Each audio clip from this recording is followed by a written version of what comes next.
නැති කෙනෙක් නම් අදම දැන් ආපු කෙනෙක් නම් ඔයා පොඩ්ඩකට බූලියන් ලෝස් කියන එක අමතක කරන්න. ඔයා මෙන්න මේ කියන දෙක විතරක් දැනගන්න.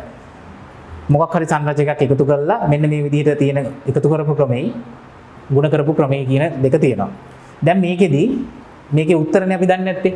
දැන් මේ උත්තර හොයාගන්න ලේසි ක්‍රමයක් තියෙනවා පාඩම් කරන්න අවශ්‍ය නැහැ. එතකොට බලන්න අපි හිතමු A ධන 1.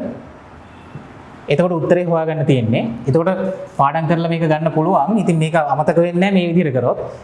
A කියන එකට මේ ප්‍රකාශනයේ උත්තරේ අපි හිතමු මේ වගේ දැක්කොත් හොයාගන්න තියෙන්නේ A වලට තියෙන්න පුළුවන් සාමාන්‍යයෙන් ලොජිකල් ෆෝම් එකේදී බූලියානු වගේකදී ඕනම සංරචකයකට තියෙන්න පුළුවන් එක්ක බිඳුව එක්ක 1. හරිද? A වලට තියෙන්න පුළුවන් එක්ක බිඳුව එක්ක 1. සාමාන්‍යයෙන් මෙතන තියෙන්නේ ධන ලකුණු නිසා ධන ලකුණු 2. එකෙන් කියන්නේ ඉතින් එක කියන්නේ එකමනේ. ඒක නිසා 1යි 1. ඊට පස්සේ සමාන බිඳුවට එකක් එකතු කරාම 1යි, එකට එකක් එකතු කරාම 1යි. අර ප්‍රකාශනයේ එතකොට දෙකටම ආව 1 නිසා අවසානයේ උත්තරේ 1යි. ඒක නිසා මෙතන 1යි.